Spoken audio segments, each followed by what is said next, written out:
So, as with many other individuals, I welcome the announcement by Sheffield City Council and Sheffield City Trust. Here in Sheffield, we've made it categorically clear that we do not tolerate hate speech and those who disseminate it in our great city.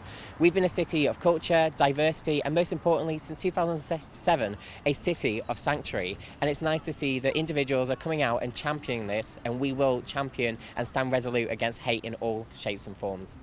Speaking of Sheffield being a city of sanctuary, are you surprised though the way the decision was making? You had to protest in order for them to understand this was wrong? I was disappointed that we had to protest because Sheffield City Council have made it clear that they sort of strive for equality and diversity. Today it was announced that they're in the top 100 employers in the Stonewall LGBTQ plus employer index.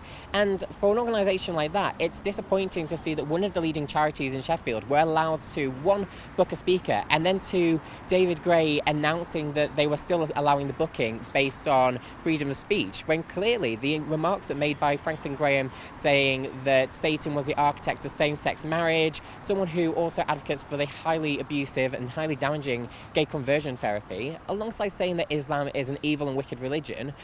I don't understand how Sheffield City Trust can defend those comments as freedom of speech when they clearly contravene with the Equality and Human Rights Act.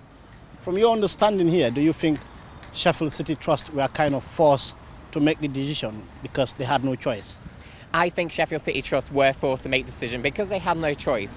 Here in Sheffield, we managed to build a great campaign with Sheffield Against Hate, which was trending nationally as well as locally, and that we were continuing to put on that pressure and calling them out, as well as contacting local organisations who support the venue to ask why they're supporting a venue, well, why they're supporting a health and wellbeing charity that clearly doesn't care about the mental wellbeing of so many of the LGBTQ plus citizens of Sheffield.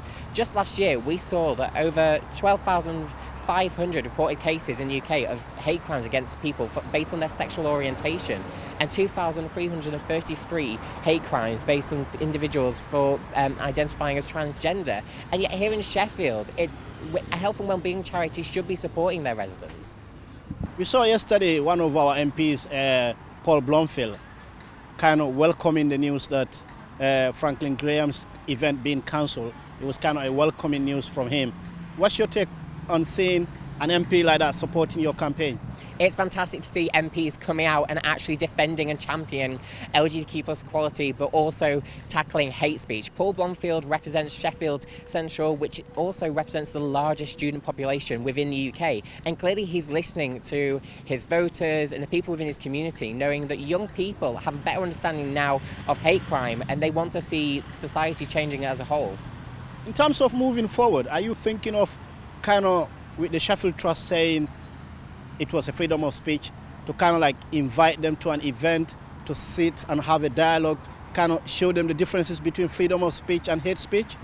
I would love to sit down with Sheffield City Trust and also meet David Gray in person and find out why they allowed this booking to go ahead in the first place, and also find out what their practices and what their sort of procedures are for the organisation. Because as a health and wellbeing charity, they've got a duty of care to ensure that they're running events and activities that are accessible for all and that do not promote hate speech. But no, I do look forward to hopefully seeing in the coming weeks Sheffield City Council launching an investigation as to why this happened, but it would be nice to see David Gray and many others of Sheffield City Trust coming and actually meeting with not just councillors but members of the faith and LGBTQ plus communities. Just a final one from me, but briefly. Are you asking anyone to resign here? I would like David Gray to reconsider his position within Sheffield City Trust. I don't think it's my place to say that he should step down, but I think that it's important to note that the failings did happen on his watch, and he was the person who was defending this hate speaker.